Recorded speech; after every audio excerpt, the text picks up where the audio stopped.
North-South connection. Welcome to the temple, and welcome to this new podcast venture we are calling Linking Up Luchas. I'll be your host, Logan Crosland, and in this pod, I will be linking some of my favorite people up with one of my short-lived favorite lucha promotions, and that is Lucha Underground. On this pod, we will be going episode by episode through the 4 seasons that this promotion existed, talking about the matches, characters, drama, and all the other good things along the way. Like I said, some of my favorite people are along with me, and I couldn't think of anyone better to start with than my podcast brother and father. I will bring in my brother first, and that is Scott Shifflett. How you doing, Scott? Logan, I'm doing great. Looking forward to this new adventure after we just got off the 7 months of danger. So I'm real interested to see what this is all about and if it holds up. I got you. Yeah, I'm looking forward to diving into it with you. And of course, my pod father coming up next, Shawn Kidd. How you doing, Shawn? Podfather, not trademarked, so I like it. No, it's good to be here. Coming out of 7 months of danger, I have a very niche wrestling taste. So for me, the thought of doing this tonight is something I've never watched, something I never thought I would watch. So I am really excited to actually be a part of this because this is a whole new world for me. So I appreciate you having me on, Logan. Yeah, I'm definitely looking forward to your takes as we go throughout this whole journey. But you and one of our other panelists that I'll kind of get to in a second are the ones that I'm most interested to kind of see your views, because I think this is kind of a out of left field thing for maybe y'all. But as I'm talking about, these two will be on tonight. The next episode will feature the team of Jacob Williams and Jennifer Smith, and they'll kind of rotate every other episode with these two. But I'll dive into a little bit of history of where the concept came from for this show. On January 2014, Mark Burnett decided that he would partner with Robert Rodriguez of the El Rey Network to launch a weekly hour-long professional wrestling series in the second half of that year, and it would be affiliated with the Mexican wrestling promotion Lucha Libre AAA worldwide. So a lot of these superstars that we're going to get into tonight wrestled in AAA or CMLL, which is the other Lucha Libre promotion down in Mexico, and some come from other places, but for the most part, it's AAA and CMLL that they come from. So, but tonight we will be talking about the first 2 episodes of the show, which aired on October 29th and November 5th, 2014. But before we get to the episodes, I have a couple of questions for my co-host. We have watched a couple of matches on YouTube Roulette, a show that we're all on for the most part. But Scott, I'll start with you. Before we watched any of those matches on YouTube Roulette, had you heard of Lucha Underground, or had you seen any Lucha Underground? I had obviously heard of Lucha Underground. I had not seen any of it. Like, ironically, I had heard of it. I used to listen to Conan's podcast on Hold This Against Me when this was going on all those years ago. And it was like he hyped it up a lot, obviously, because he was part of it. But I didn't have the El Rey Network. I wasn't also going out of my way to go find it as well. So, but yeah, it's something I've always wanted to watch, because there's a lot of wrestlers that we see now, and obviously this was like 10 years ago that we don't that we can see before, like, they quote unquote hit it big. Yeah, it's crazy to think that this almost started 10 years ago. Now that you said that's insane. But Shawn, what about you? Yeah, of course I heard of it, and I might have see stuff in passing, but I never really paid attention to it, because here's the thing. It's Lucha Underground. It's Lucha Wrestling. I've obviously watched AAA before in the past, so I thought it was just going to be something very similar to that. So I had no concept of what it really was, like what we're going to discover in this. This is almost like a reality show, even in the opening of this tonight. Like the minute they pop up Mark Burnett and then Rodriguez, I'm like, holy shit. They had the guy who created Survivor with the guy from Dusk Till Dawn. I go, what the fuck am I watching here? So it was really, really different. And back in the day, I had no clue whatsoever. None. So, obviously I watched Lucha matches and AAA matches, even WCW. Cruiserweight division was a bunch of that. And I enjoyed that because it was very outside my, comfort zone of what I used to watch, and thought it was great. What is it? What did I used to say? Flippity doodahs, Logan? Is that my term? So I'm very curious to see if this is flippity doodah, what kind of stuff we're going to watch. So yeah, but never watched it. So. Yeah, kind of a follow-up question. You kind of talked a little bit about it, but the lucha style in general, how do you feel about that? Do you like it? Is it something that you're kind of, a little bit standoffish about, or? No, I'm not standoffish at all. Listen, I'm very old school. You guys know my theme. I like mid 90s and late 80s wrestling. So when the luchas came on, the first time I ever really watched something lucha, it was at WCW, and I think it was maybe Rey Mysterio against D Malenko, one of their first matches that I watched. And it was great. Like Rey Mysterio for me was like, I couldn't believe what I was watching. And it was a different take, different kind of style, and I actually enjoyed it. So I was totally opening to it. But as far as like a full-time promotion just based on that, I don't know. It didn't seem, for me, it was more like, hey, I'm going to mix this in with Kevin Nash. Now I have to watch a bunch of people do the lucha stuff, so it could be totally different feel. I don't know. Yeah, I got you. Scott, what about you? How do you feel about the lucha style as a whole? I like Shawn said, I was first introduced to it with the cruiserweights in WCW. I never really had a problem with it. Everyone likes their favorite brand. It wasn't my brand to watch really. But the stuff I have seen, like you said, we watched for YouTube Roulette, I really enjoyed. And I feel wrestling as a whole in the past 10 to 15 years has moved to the more fast-paced lucha style. Not all the way, but it still has moved pretty quickly. So I enjoy it, but I don't. There are some things I have a problem with, and that's the one thing is the intergender stuff. I can't wrap my head around it. So I know that's a big thing here. Spoiler alerts as we get apart going over these first 2 episodes. So all right. So hey, Logan, can I say something about the intergender stuff? Yeah, that was going to be my next question. Yeah. So you just throw it out. So here's what I'm going to say. So coming into this, I would have said, well, this is fucking stupid. I don't like the intergender stuff, but I will tell you, the intergender stuff has grown on me because I watch modern day GCW, and they do a lot of intergender stuff, which is actually really, really good. So when I came into watching this and I saw that was a big part of it, I was a little more open to it because honestly, GCW, it's done pretty well. So I'm curious to see if they play it out and do it the same way here as far as how they integrate. Yeah, I got it. And Scott, you said you're kind of a little bit uncomfortable with it, but you can be okay with it in certain situations. Yeah, I mean, I guess more I don't know, it's not like when they were stunning and RKO and Stacy Keibler for no reason. So yeah, I got you. I get it. Yeah.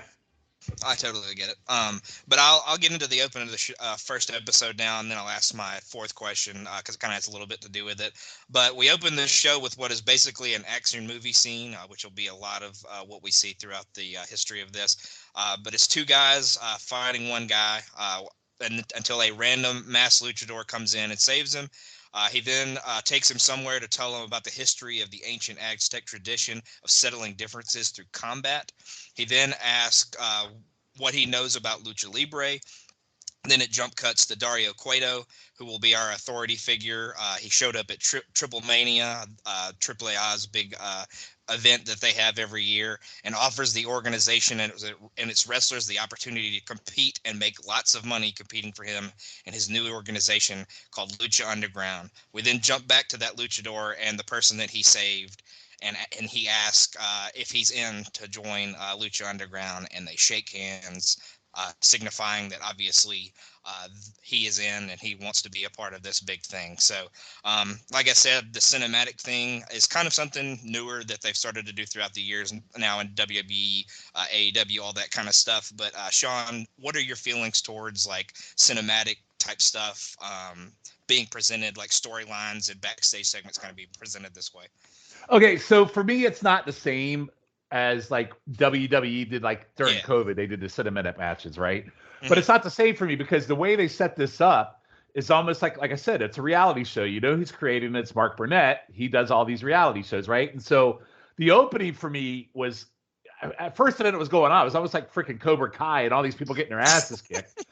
And then there's this random ass guy that's, and then he saves the guy. Then they're talking about the Aztec ancestors, the Lucha Libre of 100 years. And then you have Dario Cueto. And it's just I love the beginning of this because I think it sets the stage for what we're going to watch. So, yeah, it's wrestling, but it's almost like not reality show, but it's almost like you're going to be watching I don't know how to pinpoint it, almost like a wrestling soap opera, but wrestling is a soap opera, but it really is going to be a soap opera. You know what I mean? So I was immediately hooked at this beginning. Like, I was confused about what was going on at first, and then we got into the whole lucha and ancestor shit. I was totally hooked. I'm down with it. I mean, it's different, but I like the way they opened it. Yeah, I got you. Scott, how are your feelings about the whole cinematic thing that they do? Yeah, like, the cinematic stuff has like a negative connotation for some because of COVID, but I do believe some good things came out. I was hooked from the beginning.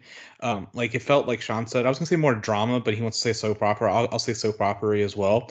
I liked how we had like they talk about like the 7 tribes of our ancestors and like a little history of Lucha Libre. It was pretty awesome. I like seeing Dario Cueto. Like, he sets up like this is like he's the guy in charge. He's like, I know we'll get ahead. He's like, this is my temple, but like that's what he says. And I was like, that's pretty cool. And like it sets the stage for like this is something different, which the announcers talk about, but it's like this isn't for 6-year-olds. And it's like, well, good job, dumbass. But no, it hooked me from the very beginning, like with its storytelling. I knew it would be episodic, and that's what we see in these first 2 episodes. The opening's fantastic. It's really well done. Really well done. And Dario will be awesome. He's always awesome. So I'm already a fan. We'll love him throughout the whole time, I promise. So y'all kind of got in y'all's thoughts on that, so I'll skip that question that I had. But we get brought into the temple, and we see Melissa Santos, and she introduces tonight's house band. That becomes a thing as well. They have a house band for every episode. Sometimes it's the same band every or a couple of weeks, and then it'll switch out. But usually it transitions from week to week who is the house band for the night. And then Stryker and Vampiro introduce us in, kind of tell us what's going on, tell us about the show. Dario then comes out and tells us he's invited the best fighters in the world to kick ass or get their ass kicked. This is an arena, but his temple, where ancient traditions like courage, honor, and his personal favorite, violence, will take place. He says that the luchador that impresses him most tonight will get a signing bonus of $100,000. Shawn, I'll go to you. What were your thoughts on the temple when you first saw it, and what were your initial thoughts of the commentary team of Vampiro and Matt Stryker? Well, I'll tell you what impresses my luchador is Melissa Santos. Smoke show to start. Mrs. Brian Cage is a freaking smoke show, so immediately that struck me. What does not strike me is Stryker and Vampiro announcing, and it gets progressively worse as we go over the next 2 episodes. Stryker particularly is very annoying, and Vampiro, we'll get into it later, but the crowd is pumped. Cuerto looking like great value Scarface was amazing. The only thing he really needed was like mounds of Coke residue under his nose, and I would have been all in. He set the stage, and he says how he likes violence, and he has a suitcase of 100,000 sign on for the most impressive luchador. And I also like the really cool underground fight club feel. Like, it feels like a fight club. And the other thing I love is I love the stained mat. Like, we've had no matches, but we have this like stained, like this beat up mat. Like, looks like they've had people bleed all over it. And you're just like in this underground like fight club. Almost like what the WWE was trying to go for, what they did on NXT like last week. With the underground. Yeah, with the underground. But this was really badass. And I thought it was really good. And here's one thing I would like to say also. Matt Stryker is shitting on the kids in t-shirts, jumping on and down, and he said that shit doesn't happen here. So yeah, he did say it's not for 6-year-olds, but I did like Matt shitting on the kids in their little t-shirts, jumping up and down to kind of take pot shots at regular wrestling to let you know that this is not what you're going to see here. I thought that was okay. So yeah, I got you. All right, Scott, what did you think of the temple? And I know your feelings on the commentary team, but go ahead and let the listeners know. So there's times when Stryker is like good, but then there's times where he's unbearable. And Shawn like enjoyed that comment. He said, I don't agree. Like, it's like, you're a brand new company. Why don't you try to get as many fans as you want instead of alienating the little kids? Because he's trying to say that this is not going to be your wrestling. This is really geared towards adult. They don't give a fuck about the kids, Schiff. This is not kids wrestling. Well, that's why they're out of business. Okay, but they made it 4 seasons. It's not why they're out of business. They ran out of money. But they ran out of money. But Vampiro, he acts like he's doing his like great value Jesse Ventura impersonation where he's acting like he's a tough guy because he'll say during matches, "Oh, look at them stealing my move." He's like, "But you steal everyone's moves," and it's like, Vampiro, shut up. I know he was a star in Mexico and everything, but I'm just really familiar with him with that horrible WCW run. And then when he was on the Steve Austin podcast and he sucked up Steve Austin for an hour and a half. So it'd be like if I was doing a podcast with him, but with Austin, which Stone Cold, if you're listening, hit me up. Dario Cueto, when he came in, I love how he said it was my temple and the $100,000. And he also said it's time for people to get rich or die trying, which is a great line. And also name of a 50 Cent album. So Dario Cueto coming up all aces for me so far. What did you think of the temple, the look and feel? Oh, like Sean said, how gritty it looked and everything, and I really liked that a lot, and how they like how Sean said it looked used and everything, and going back to the house band, I really liked that as well. Hey, Chiff, you know what it reminded me of? You guys seen the movie Saw? It reminded me of the dungeon where they were locked up in there, and they put a big old wrestling ring in there, and it was so fucking badass. I loved it. Sorry, go ahead, Chiff. And it seems like Stryker and Vampiro were the ones tied into the bathroom stalls, and I wish they would have cut their feet off to get off. Exactly. Great connection there. Yeah, but it's legit just like a warehouse in Boyle Heights, California. So it's supposed to look gritty. That's like kind of the feel they were going for. So, but it was cool, like when they open it, like how they zoom in on the helicopter, and you go into these like different things. You see the city, then they go to the warehouse, and it's like every reality show opens. Like if you ever watch Hell's Kitchen. They always do the outside video, and then they zoom right in on Hell's Kitchen. That's exactly how they do it here. So it's a really kind of cool reality thing that they did. So I like it. It's neat. Yeah, absolutely. We'll go on into our first match.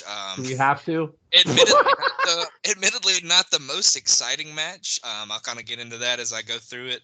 But it is Blue Demon Jr. versus Chavo Guerrero Jr. So is that how they pronounce it? Blue Demon? Yeah, Blue Demon. Yeah, there you go. That's what I mean. Blue Demon. Blue Demon. Yeah, there you go. But my first note is I'm going to go ahead and apologize that Chavo is in the first match. I apologize, Scott. I apologize, Sean. I apologize, Jenny and Jake, who have to watch this as well. But I'm going to go ahead and do that. But they're already starting with the Lucha Libre families. I think that's a cool touch. They're both from very historic Mexican wrestling families. Obviously, Chavo's from the Guerrero family, and Blue Demon Jr. is the son of Blue Demon Sr. So, real nice touch there. I thought that was cool, at least.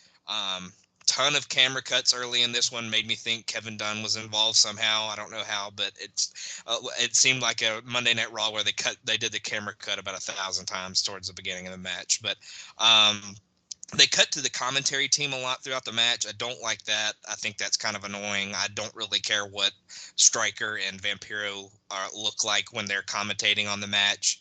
And their camera angles, too. Like they always look up at them from the desk. Like you never had a straight camera shot of them. Yeah, it looks like somebody spying on them. It's like a little. See, I like that because it added to the grittiness of it that they were trying new. Yeah, maybe. It may grow. What we currently have. It kind of annoyed me at first, but it may grow on me like you kind of feel about it. But what I was going to say is not the match I probably would have started the program with to kind of hook people in. But like I said, because these guys are from two very well-established lucha families, I kind of get it. The match was high-flying enough and had a good bit of submissions, which are two pretty key parts of the style. So it was a pretty all-right establishment match, I thought. Plus the submission at the end I thought was pretty cool that Blue Demon made Chavo tap to. So, Sean, what did you think of the opening match? So great rundown on both wrestlers by Vampiro, giving you a little bit of their historic nature. The second note I made, it was Chavo made me want to stop this pod immediately when I saw him come out. Demon smacked the shit out of Chavo, was really good. The other notes I made, very veteran style match, wasn't bad. But I would have thought, Logan, honestly, that you're trying to hook in a new audience. I thought they would have kicked it off with some high flying flippity doodah shit, and they didn't. Yeah. But they went more with the kind of veteran family routes, which I guess I can appreciate. That kind of brings historic value to it. Unlike you, I thought the submission was utter butt and out of nowhere. The submission was terrible. But the match was nothing extraordinary. I guess if I were to sum it up, it felt like if my grandfather was wrestling his little brother. That's what it felt like to me. I went a gentleman's 2 stars. So not great. Didn't really make me go, wow, I got to watch this shit, but unoffensive. Yeah. That's very fit. That's a good description, because Blue Demon is very, very slow. I'll say. He's very old. It feels like he may not be actually that old, but he seems it.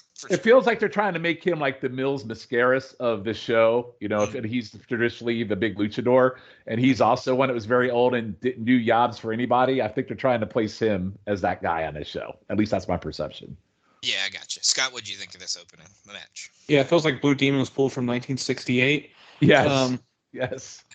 It was like some shitty call you would see if you were playing like SmackDown number 2, Know Your Role, that beats you up in the career scene. That's a deep cut for anyone who played those games. Chavo has go away heat with me. Like, I just so I never want to see him grace my screen again. But you've told me I get to see him for the first season a lot. But not past that, though. Yeah, well, that's good. I will say there was times like when they were like trying to combine their styles. It seemed like it was just a styles clash with it. But there was like Blue Demon was like slapping the shit out of Chavo's chest at one point, and I was just like, "Ooh, it was nice to see that." But like Chavo tried to do like a Hurricanrana, and Blue Demon just power bombed him and then put Chavo in some like weird. It was like a modified Scorpion Deathlock. I'm sure I'll be told what it really is. But yeah, I went 2 as well. It was just a nothing match, and I agree. We should have been a little bit more flashier here, since you're like, this isn't like your father's this isn't wrestling for little kids, and then we have some matches like, oh, this might be for the grandfathers. Yeah, the most basic match ever. Yeah, I mean, it's definitely not what I was started with, but I get the family dynamic of the history and all that kind of stuff. And yeah, I mean, I get that, putting that out there, but yeah, I definitely wouldn't have started with it. I probably would have started with our second match, which we'll get to in a minute. But we go to our first cutscene. Our Dario's in the office with Conan. Conan says he may not be into the idea of working with Dario, but he is into the money that Dario is throwing around. He has a guy from the neighborhood they are in that he thinks is the best fighter around. He's going to bring him in. Dario then says other guys may disagree with that, and he has hired one of the biggest free agents of the time, and he will be going by the name of Johnny Mundo. So that's going to be John Morrison, Johnny Nitro, whatever you want to call him. That he's the big acquisition to start this whole thing off. He says Mundo is here for the money and fame, so if Conan's guy can humble him, and maybe they'll walk away with that money. Maybe Conan's guy will get the $100,000 at the end of the time. We are then led to a promo package introducing Prince Puma, who is going to be Conan's guy. He's going to be Conan's apprentice, and then Conan talks about Puma's family, the whole history that they have, that they're kind of linked back to ancient Aztec warriors and all that kind of stuff, and he says he will guide him to glory. So, Scott, what did you think of the talk with Dario and Conan and kind of the introduction to Prince Puma? I love this dramatic stuff more than I liked anything that we've seen with the wrestling matches. I loved how we have like Conan and Dario talking, and it was very cool, and like, you know, some people aren't the biggest fan of Conan. I think he's good in this role right here. Mm-hmm. You can tell that they're making Prince Puma be a serious star.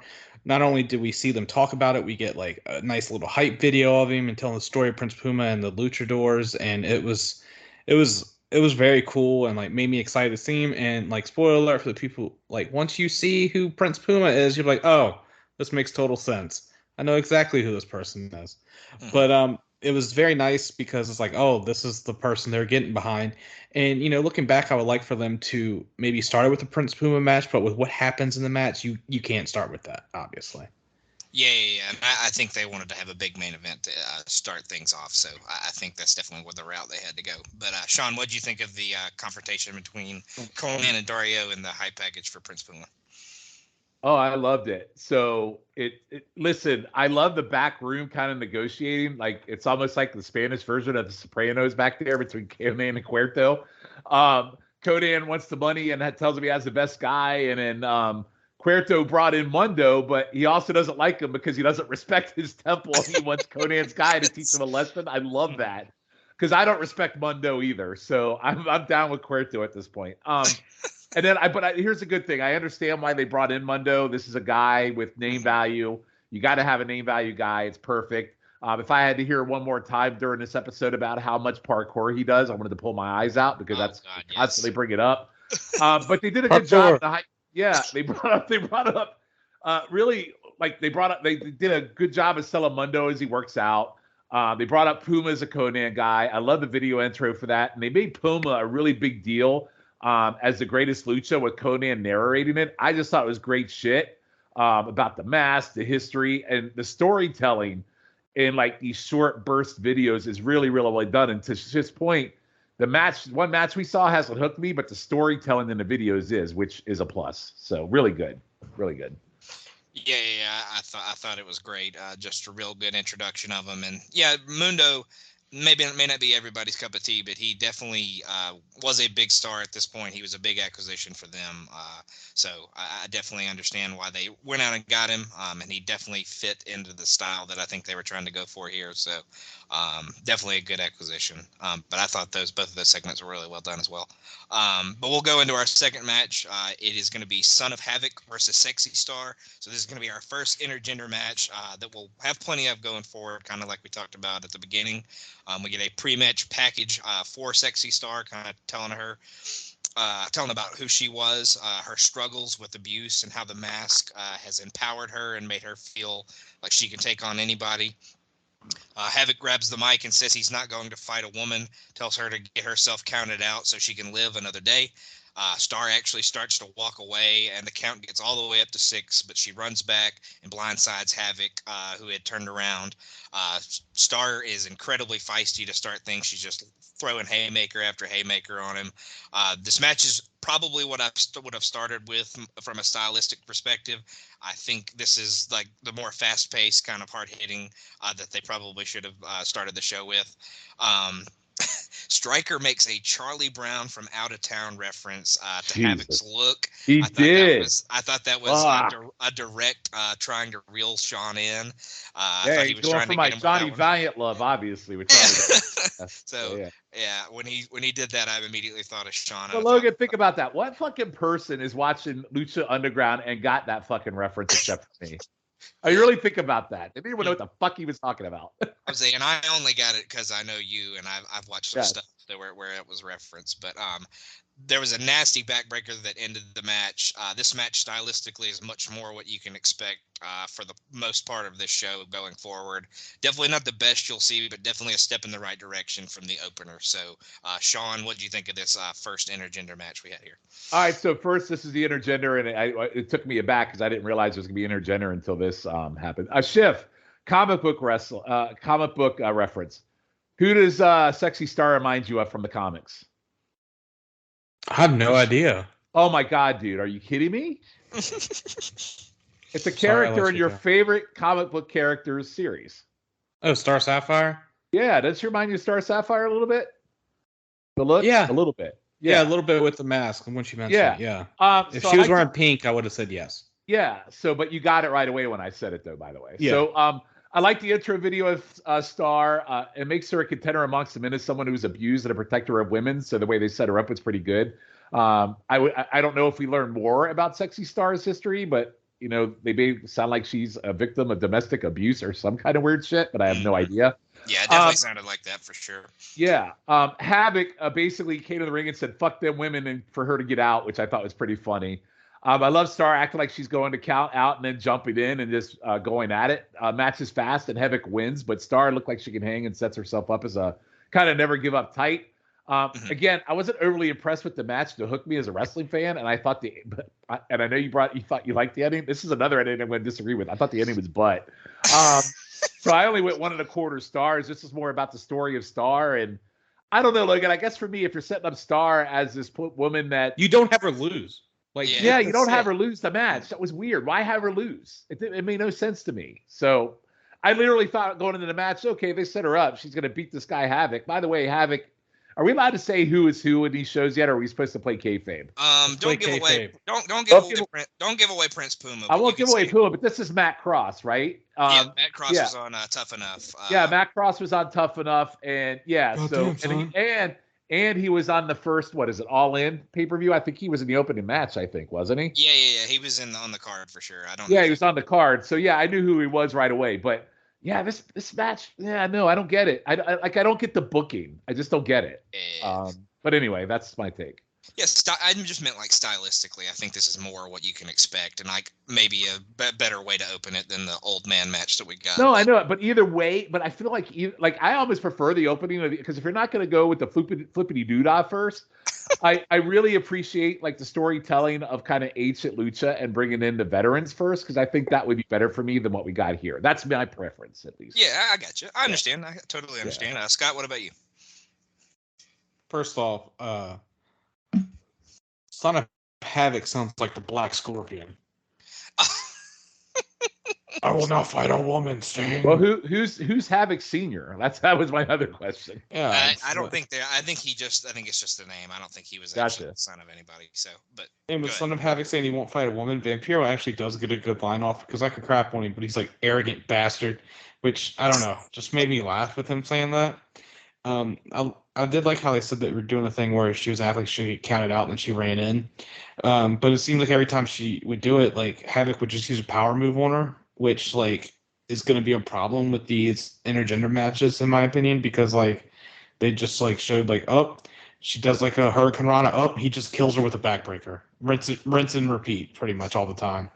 And that's how it ends. And like, I just said, like, you give her this hype package and then like, spoiler alert, when we're talking about the rest of the show and next week they talk about Sexy Star and how good she looked, and I'm like, well, you had her lose. Like, I know you want to build them up, but this is the first episode. Like, she does look good, just not in the match. Yeah, but like have her get the W. Like, no offense to Matt Cross, but they're trying to build around her, not Son of Havoc, who looks like Grizzly Redbeard. So, oh God. What a deep cut. Yeah. So, it's just like, what are we doing type situation. And it's like, it's just like a step back. And like, with people involved in this who knew wrestling, like, it's like, they'll be like, oh, we had to build them up. It's like, well, you're not Vince McMahon. Like, no one knows who these people are. It's not like Harley Race coming in and, you got to make him the king or something. Like, maybe if you quizzed 100 people in the street, do you know who Sexy Star is? 85% of them be like, is that a porn star or something? No, like, so like, this is what you got to do. I want a 1.5 stars on it, and it's frustrating to their positioning of her. I'm interested to see where it goes. Yeah. And I think it was kind of to set up. Obviously, we know what happens the next week, but I think it's to set up kind of a tag match for the next week. But what happens next week confuses the shit out of me too on the next episode. Oh yeah, absolutely. I'm so lost a little bit. Yeah, we'll get to that.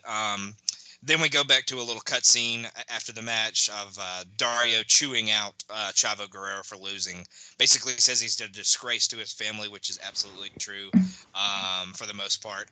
It's like, I'm supposed to be booing this guy? Yeah.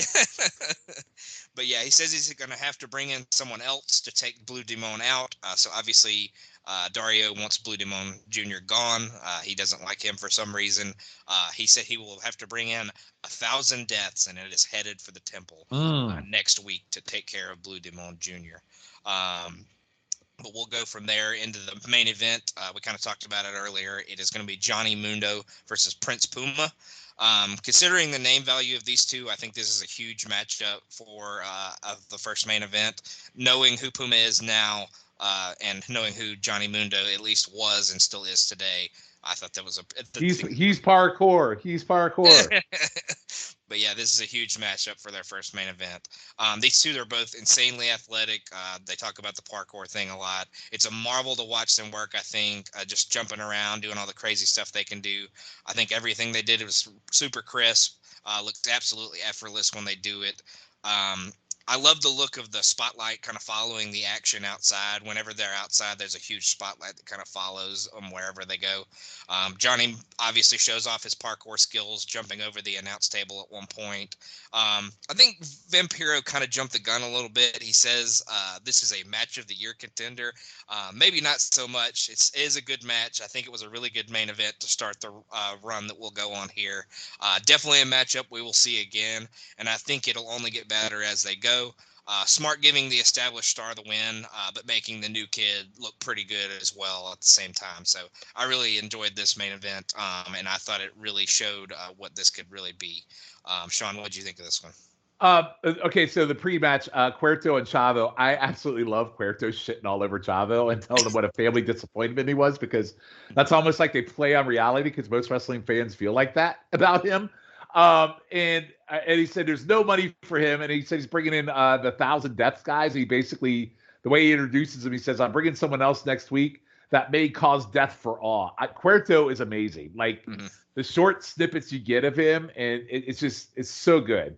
The match itself, I did like Vampiro absolutely giving hell to Matt Striker about like basically verbally giving the blowjob sell of it. This is Mondo's first match in 3 years. Like he said it like 100 times. This is Mondo's first match in 3 years. This is his match, and Vampiro has had enough of his bullshit. I enjoyed the fast chain wrestling to start. Vampiro setting Conan up as evil and corrupting Puma, possibly. I thought was kind of a good kind of narrative of setting up that, hey, this might be a future story around Conan and how he could possibly corrupt Puma. So there's storytelling there.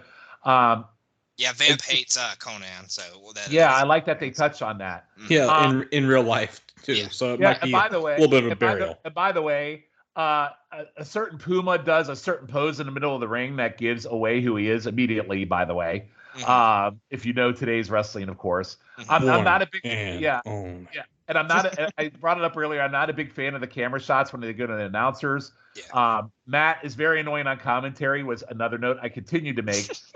Mondo using parkour off the table spot I thought was really good. The crowd was loving it. The match just like nonstop action between the two. Puma doing some Austin lightning fast spots. Mundo beating him down in corner to slow him down. Striker and Vampiro, even though the match has real high paced energy, Striker and Vampiro make me want to go to sleep. Their commentary and their chemistry is absolutely deplorable, both verbally and both when they're physically on camera. It's just sad. Like we could do better commentary than these two motherfuckers. Puma's escape from Mondo's finisher was very smooth, and then hitting with the springboard double knees for 2. It had me. I thought Puma was going to win. The ending was okay. I would have liked to be a little more out of nowhere. But the match was fantastic. 3.25 stars. This one's really, really good. Good. Like I would have thought they would have opened it up, but Schiff brought it up earlier. I don't think they really could have to kind of set it up. But yeah, this is really good. 3.25 for me.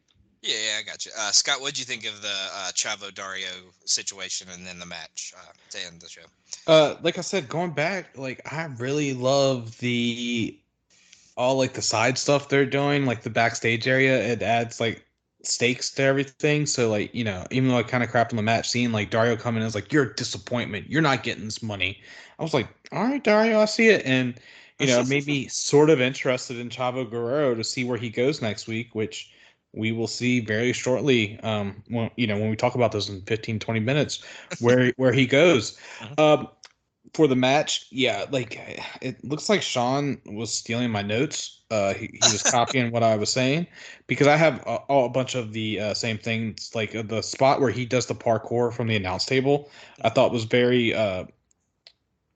cool and very innovative, which you don't really see a lot. So it's like feeding in like, yes, they're parkour, but it's like, well, you know, he can back it up type deal. The double knees, I thought that was over as well, and but with both Puma and Mundo, I almost called him Nitro, which is wrong. It's gonna happen. It's fine. Yeah, like you just see how athletic they are. Like it's like I got lost in it. Like you know, Puma hits a beautiful enziguri to Johnny as well during the match.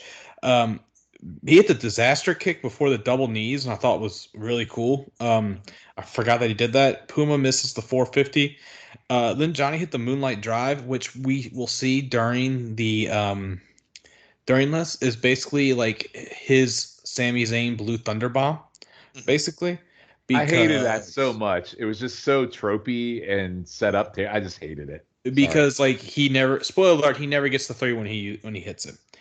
Mm-hmm, I will say Johnny hitting the standing Spanish fly and then the move called the end of the world was fucking bananas. Like you forget how like athletic he is, but like the standing Spanish fly was awesome. I went 3.5 on this. Yeah, really solid first main event. I think it was a very good choice. But yeah, just great stuff. They are so athletic, so super effortless that with anything they do. But what were you saying? And unlike last match, I know it's going to sound contradictory, but unlike last match where I was bitching about Sexy Star losing, Mm-hmm. I'm okay with Puma losing here because Mundo's a name. Mm-hmm. And I'm okay with that because you can obviously tell they're behind. Who have we seen? This is a 42-minute show. For about 22 minutes of the show, we've heard talks about Prince Puma. That's not, and that's including the match. So more than half the show, he's all over it. So like you can tell that they want him to do it, but you got to set the roadblocks. But everyone can't have the same damn roadblocks. Yeah, absolutely. Yeah, they did a really good job hyping him and obviously presenting him here in this match. So definitely a good job. But after the match, Dario comes out seemingly going to give Johnny the money because Johnny obviously was the most impressive throughout the night, won the main event, had a really great match. But Mr. Cisco, Cortez Castro, and Big Rick emerge and they absolutely decimate Puma and Mundo. And then Cueto claims that they are his hired guns and he hands them the money because he thinks they made the biggest impression. Taking out these 2 main event guys. And Big Rick is obviously Ezekiel Jackson from WWE. So you can kind of tell. You knew who he was immediately when you saw him. So thought it was Ahmed Johnson. No, it was Big yeah, I know. And I loved Stryker going, Mundo recognizes his face. Mundo recognizes his face. Yeah, I thought that was super annoying. When he said that, but they suck so bad. But yeah. I did like when he tried to when Johnny tried to take the money from Dario, he shuts it, starts running around the ring, and he's like, "You're not gonna get this. You'll never get this. You'll never get this." Yeah. It was a good, well done segment. But Scott, I'll go back to you. What did you think of this kind of ending package, and what did you think of the first episode overall? The ending package was nice. It sets up like. It appears that Mundo and Puma, because of the sign of respect after the match, will both be baby faces, and these guys show up. They don't even give them names. We don't find the names to the start of the second episode, so it like leaves you on a cliffhanger. It's like, who the hell are these guys that just took out the main event? And I will say Big Rick looked pretty impressive. So did Cortez and Castro. Sorry, those are the same person. Cortez and Cisco. But no, they beat him down and then Dario leads like, I've been scouting people too, and gives them the money. So it's like, what tricks does this man have up his sleeves for his temple? And it made me want to, like, if I was watching when this came out, I'd be like, well, I guess I got to set the DVR to record it, or I'll be watching when it comes out. So yeah, the first of many hired guns for Dario here. So. But Shawn, what do you think of this ending little part? I like that, Puma and Mondo obviously doing the show him respect, and then Cuerto. I love that Cuerto coming out and basically telling Mondo he earned it, but he shits on him totally and tries to like fight, keep the case from him. And then I like that Puma and Mondo are attacked from behind, and the crowd like boos, but it's pretty heatless because nobody knows who these fuckers are. And then Ezekiel shows up. People still don't know what it is, and the crowd is not that like into it because they don't really know who the fuck these 3 guys are. I love Cuerto says not only lucha but fighters too, because he's like, you guys assumed it was all luchas, but I'm also bringing in fighters. And then you find out they work for him, and he gives Zeke the case. And then Cuerto does a really cool welcome to Lucha Underground close to close out the show. So I thought the closing segment was really good. As far as first episode overall, was I hooked? I think it's enough to keep watching. The video packages kept me. The main event was good. The storytelling of the characters. But I think it's tough to establish after one episode, and you kind of have to set things up. Yeah. So I feel like they did a good job of setting the tone by introducing the characters. Again, gave me a solid main event. They gave me a great heel in Cuerto. But the commentary, man, holy shit. I know you said it's not going to get much better, I think, but it needs to improve. And I also think the match finishes need to get better because for the most part, the match finishes have been really blah to me so far. So But enough to keep me coming back for episode 2 to see what they do next for sure. Yeah, I was say I could be wrong, and they may get better, but Striker is just Striker. Striker's how he is, and he's just always kind of going to be that way. He's just a kind of an obnoxious individual. So I would love to say it gets better, but I think they're pretty much the worst part about it the whole time. Well, fuck, it was fun doing the pod with you. So. one episode, I got you. But Scott, what were your thoughts on the episode as a whole? I love the dramatic effects with it. Like Shawn said, they need to pick up some of the matches. I want to see more of the wrestlers. We only saw like 8 or 9. I know they have a whole lot more in their contract.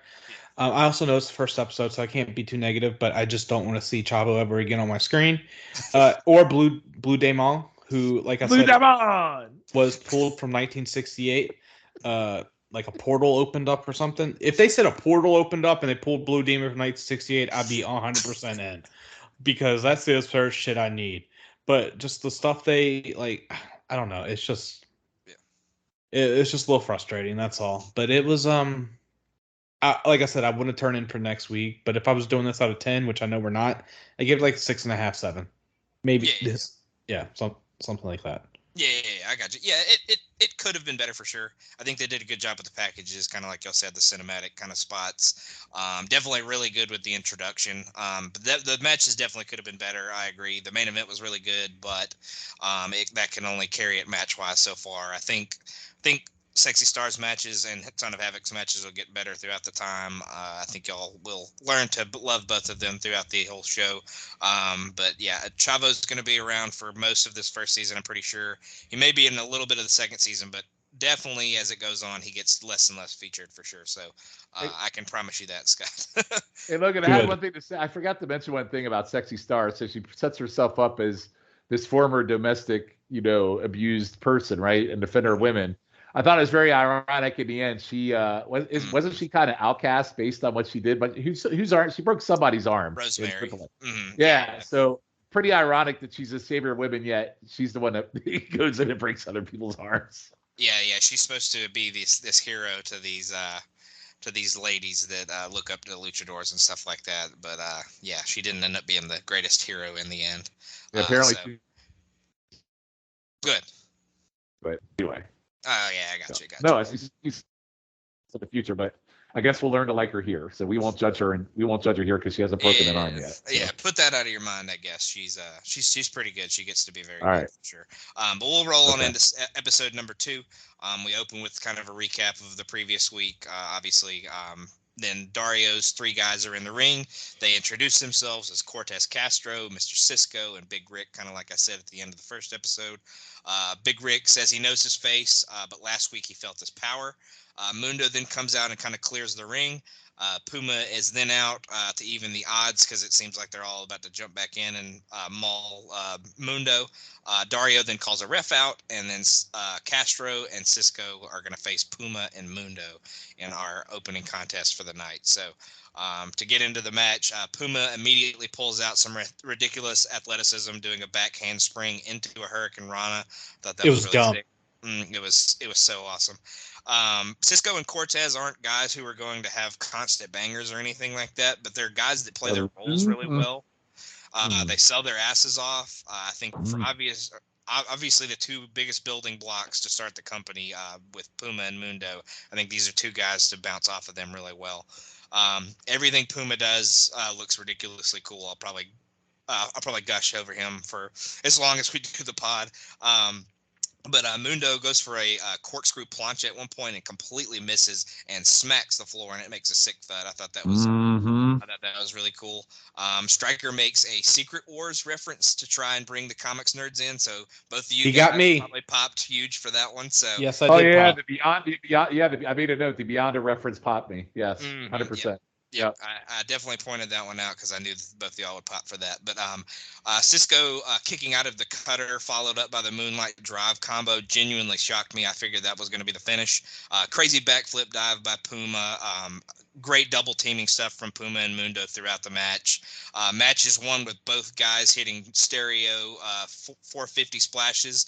So I thought this was another really, really good match. Really showcased Puma and Mundo once again, and I thought they did great stuff. Like I said, Cisco and Cortez are those bases that they can do a lot of cool stuff off of.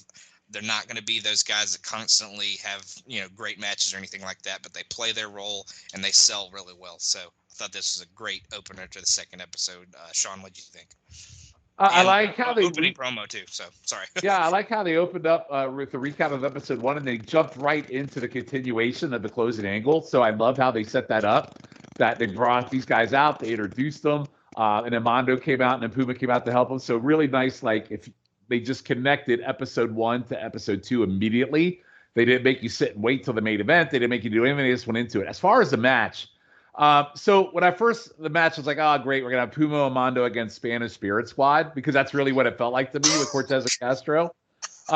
Because, listen, I don't know who these jamokes are, and I'm like, okay, well, this is going to be like the Spirit Squad. Big Rick's their leader, but Puma and Mondo are going to make short work of them to kind of get their, shine in. But here's a couple things, commentary. So I know I shit on commentary, but I also think there's nuggets there that they do that's really good. So Vampiro's still selling Puma. Needs to watch out for Conan, so they're still putting that nugget in there, which I think is good.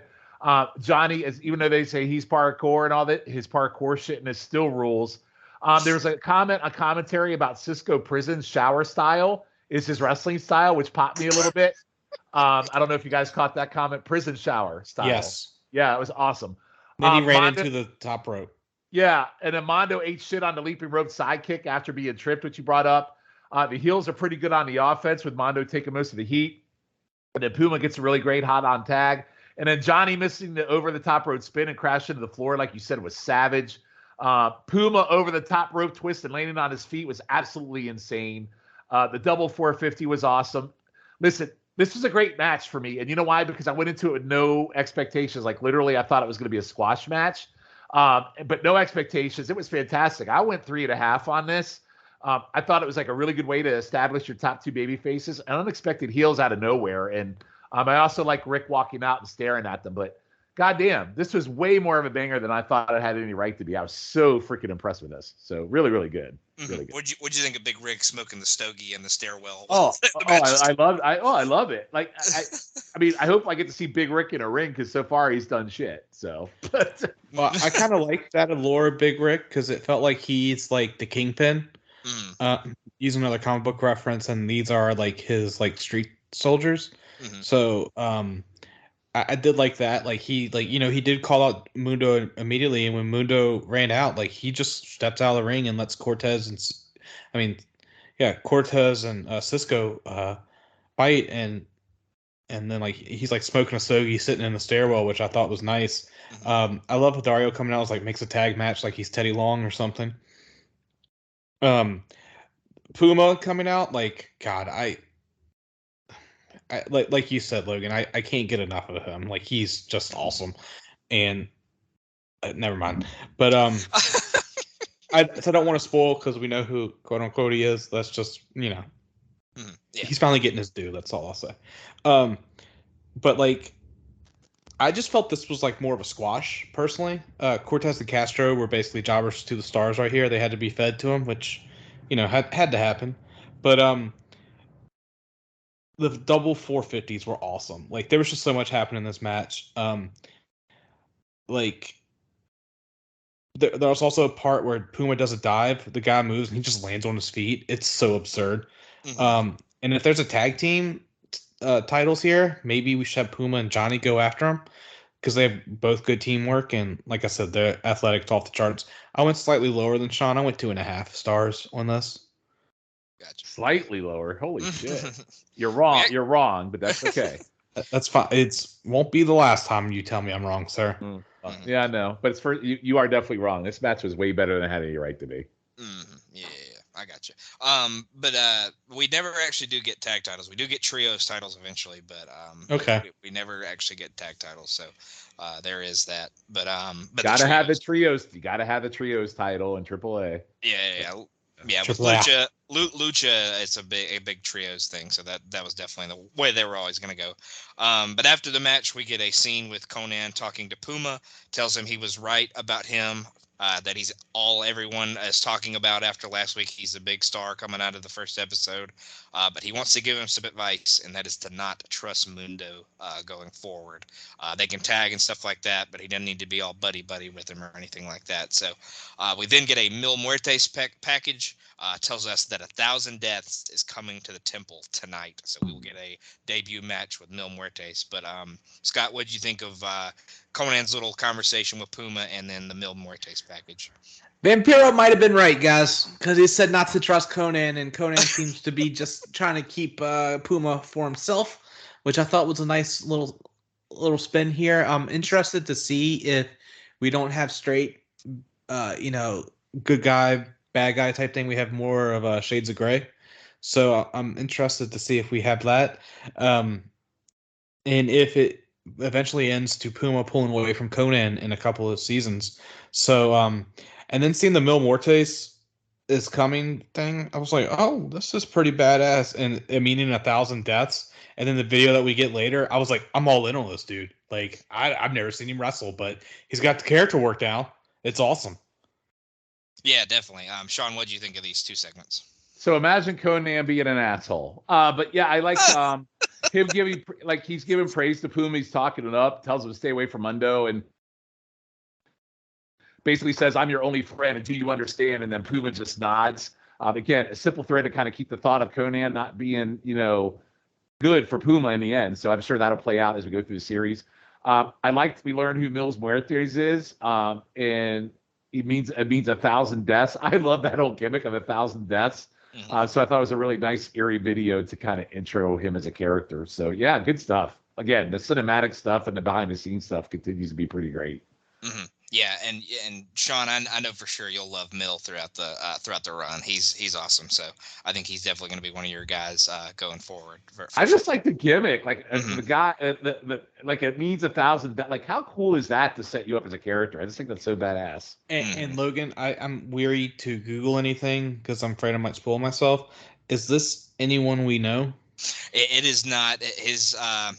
I'll do some research and get back to you on that one. But he's not somebody that's super well known or anything like that. He's big in AAA and all that before this. And he is actually in MLW now. I think he still plays Mil Muertes. So but no, he's not anybody that existed anywhere else before this other than AAA. So you probably wouldn't have heard of him. Or after, it sounds like. Yeah. He's not the guy that becomes Judas Messias, is he? Actually, yes, he is. That is Judas Messias. I wasn't sure if you would remember that. From Impact? Come on, man. Yeah, from Impact. Yeah. Logan, how dare you? I am an Impact expert. That's Abyss's brother. Mm-hmm. Yeah, so yeah, this guy ends up being Judas Messias. That's correct. I wasn't sure if y'all would remember that. So I 100% remember that. Okay, well, yeah, that's him. Because he was butt in Impact, so I hope he's better here. Yeah. Well, it seems like any relative that they ever bring in that is a bit related to Abyss never seemed to work out. So no, never did. But yeah. But yeah, I mean, I think he'll be a great character going forward. I think a lot of us will really love him. So I'm looking forward to seeing him grow and get a lot better. But our second match for this episode is going to be Chavo and Sexy Star versus Son of Havoc and Ivelisse. At the beginning of the match, Vampiro calls Stryker Mr. Wikipedia as he starts going through the Guerrero family tree, and it made me laugh way harder than it probably should have. Oh, fucking annoying, man. I know. But this match starts with a lot of feeling out, but eventually Ivelisse gets a cheap shot in, and then her and Son of Havoc start kind of teeing off on Chavo Guerrero, which makes me smile. Obviously, he's getting pretty beat up in the corner. Chavo gets a tag, and Sexy Star shows some great fire when she comes in. Havoc, though, catches her with a sick elbow. Both girls then get in and start wailing on each other before Ivelisse nails a super kick. Havoc then goes for a standing moonsault, but Star gets the knees up and tags Chavo in. Chavo then shows the most fire that he's ever shown in his entire career off this tag. Ivelisse then breaks up a pin, which draws Star into the ring to get her to get Ivelisse out. Chavo then hits a frog splash, but being the gentleman that he is, he lets Sexy Star get the revenge, and she gets the pin on Son of Havoc to get a little bit of revenge from last week. But Scott, what did you think of this tag match? Oh, well, you made it sound a whole lot better than it was, Logan. I, I did like No, he didn't. yeah, I did. I did like how I even have a note that Chavo actually looks decent in this match. He was a good babyface in peril at certain points, and I did enjoy the frog splash and tag to Sexy Stars, who instead of just pinning, got a roll up, which I thought was like very odd. Like it's like she had to do like her weird move as well, but yeah, it's just gonna take. I think it's gonna take a couple episodes for the intergender stuff to get with me. I just went 2.5 for this. Oh. So yeah. Son of Havoc has go away heat with me already though. So. Oh, okay, I got you. Sean, what'd you think? I thought this was another good like follow-up match coming out last week with Star and Havoc. Evilise looks quite hot. I thought she's another one you could add to. I like how they make women and men dynamic a non-factor, and they can just all go in and fight because they don't really hold back on each other. It's like GCW; they go in and they just beat the shit out of each other. Absolutely. Star on a tag is great. She does a matrix spot, which is really good, and then she eats shit really fast on a Havoc elbow to her face. Mm-hmm. And then later on, Star and Evilise beat the hell out of each other, and Chavo hit a rolling kick and quarter to Havoc that actually surprised me. Star did a double D to the face on Evilise off the apron, which I thought was good. And then Chavo does a frog splash to Havoc, but then attacks Star so she could get her shiny moment. And then she gets a 3 with the roll up, which Chavo doing that to her get her shine, and then what he does in a match coming up later makes no sense based on what he did here. I didn't get that. But anyway, another fun tag match here. Definitely kind of has set a foundation of people to watch. And I look forward to more characters being introduced. But I went 2.5 on this, just like Schiff. I thought it was pretty good. Not terrible, not great, but really good. Mm-hmm. Yeah, and I think Scott said something about it earlier, but they use a lot of the same guys on these first 2 episodes because I think they hadn't really gotten everybody in yet to to be around to be at the tapings and stuff like that. So I think this is just the first round of people that they kind of got in. So we see in these first 2 episodes a lot of the same guys in tag matches, singles matches, kind of mixed throughout. So yeah. I think that's kind of why we got a lot of same people on this one, but yeah, I thought it was a good establishment match and good revenge for Sexy Star for sure. And yeah, it does how the match ends kind of makes the thing with Chavo later in the night kind of confusing. Very confusing. Mm-hmm. Yeah. Yeah. But after that, we go to the back, and I know this is Sean's favorite scene of the night, but we go back to Blue Demon Jr. Seemingly training for his match later on with Mil Muertes. Katrina then confronts him. She says she's an associate of Mil Muertes, and she has a message to deliver before seductively licking his mask and saying, "A taste of 1,000 deaths," or before 1,000 deaths. I'm sorry, but yeah. But I'll go to the package after that, and then I'll get y'all's thoughts on both. We get another Puma package. Puma apparently grew up in a really tough neighborhood, but was found to be a fantastic athlete and was brought out and given the opportunity to have a better life.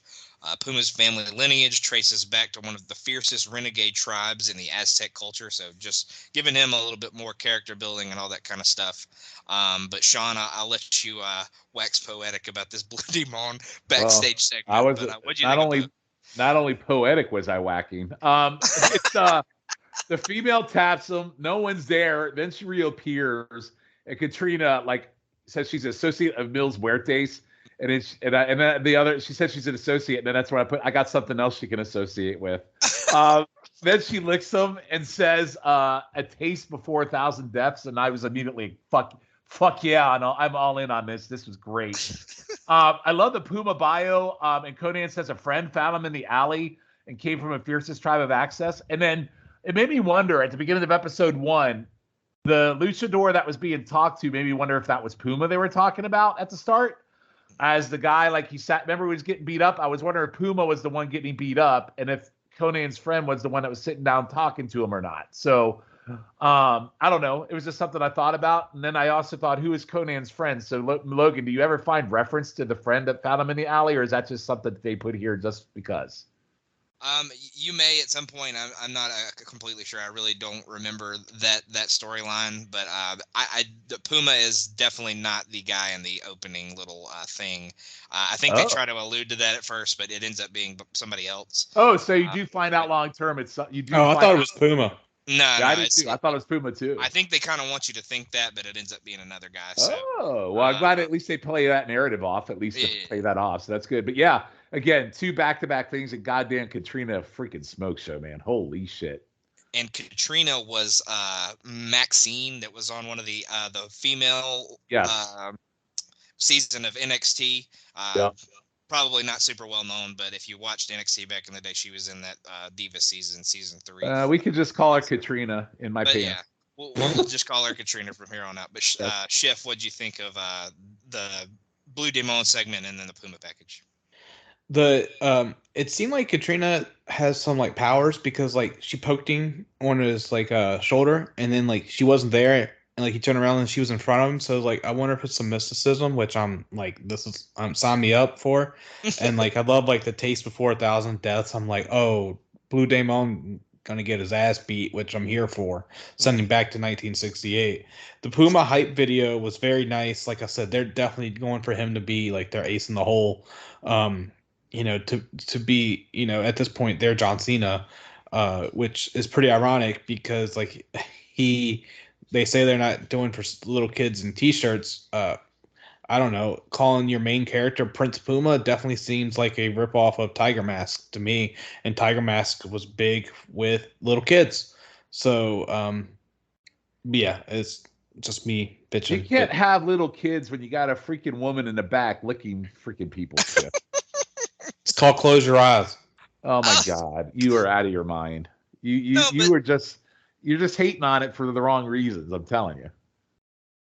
No, but I get where Scott's coming from. Like Puma's colorful, and like they're hyping him as a super good guy, kind of superhero type dude. Yeah, but they got women licking mass people's faces. No. Come on, man. I get you. Yeah. And come on, Schiff. Quit being a freaking quit being such a freaking mark. You're being a little bit of a mark. Mark.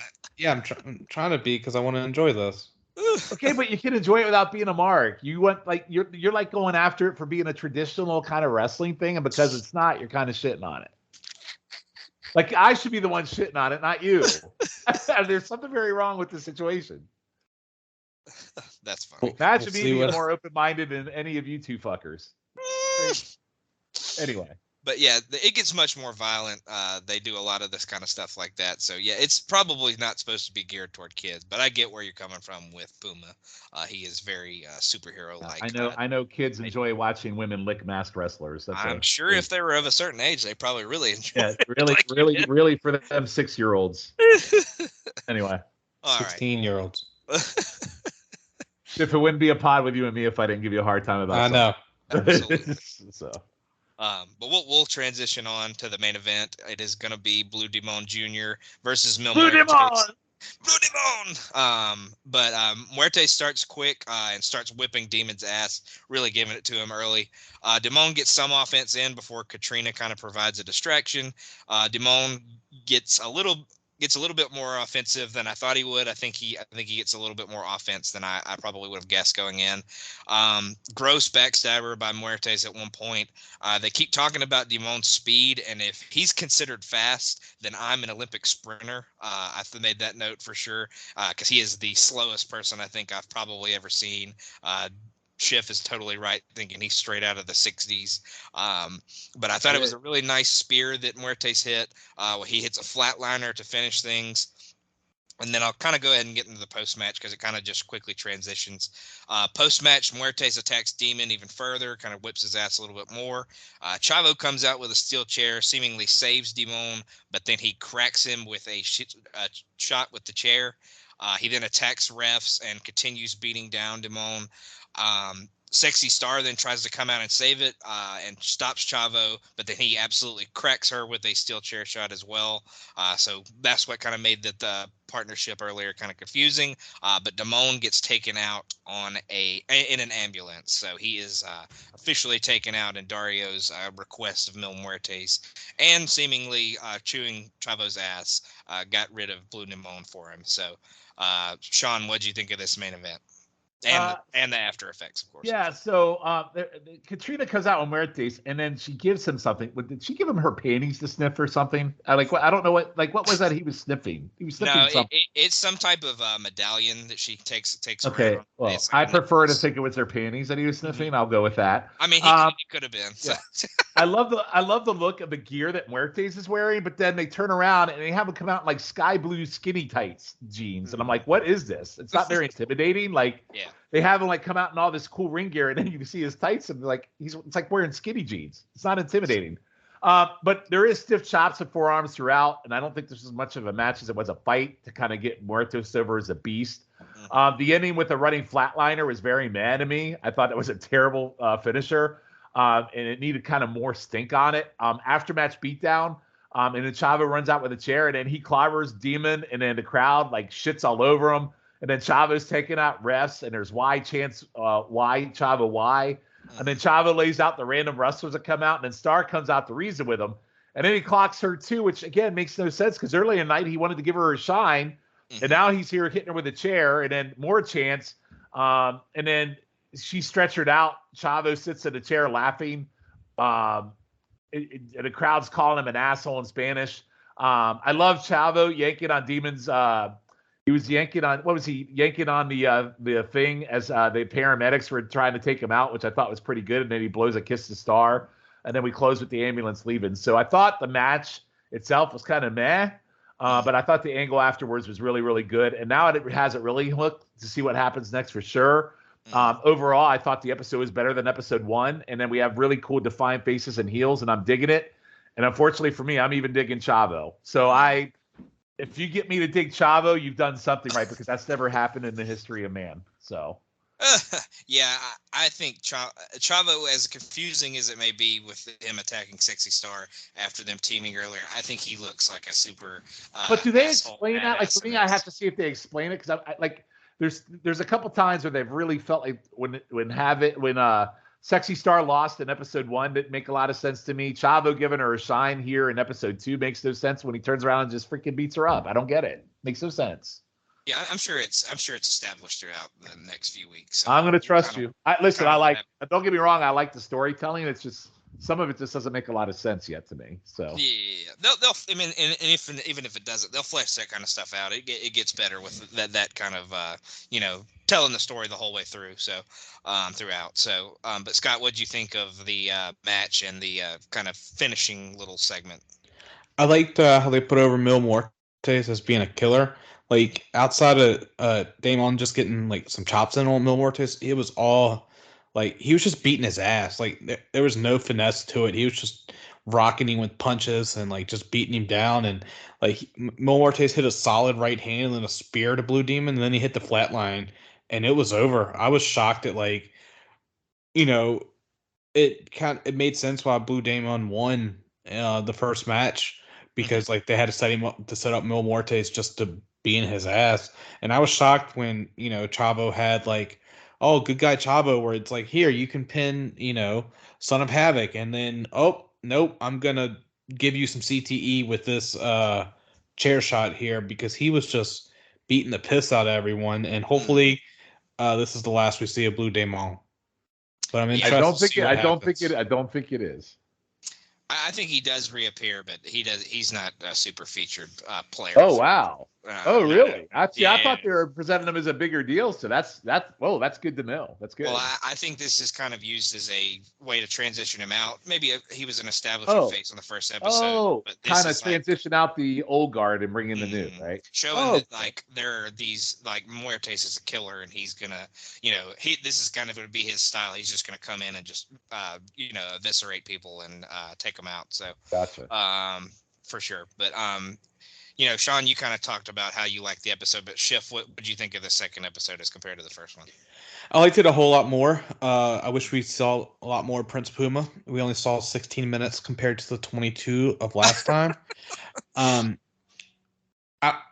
interested to see in the coming weeks. We saw a couple new characters with Mil Muertes, Katrina, Avlis. So I want to see what else opens up. I'm sure it will. I'm interested to see where this journey goes for Jake and Jenny as well, to see what they think. Because, I mean, to be honest, the matches haven't been all that, but it's the drama aspect that's keeping me interested in this. Yeah, absolutely. Yeah, I really like that y'all both like kind of the cinematic backstage little segments a lot. So that gives me hope that y'all will come around on the wrestling part of things. Hey, I didn't shit on the wrestling as much as shit. Yeah, I got you. Yeah, but I'm just saying it'll get much better, and even the storylines will get even better. So it makes me happy that y'all at least mostly enjoyed the first couple episodes. But we'll get into a few awards real quick.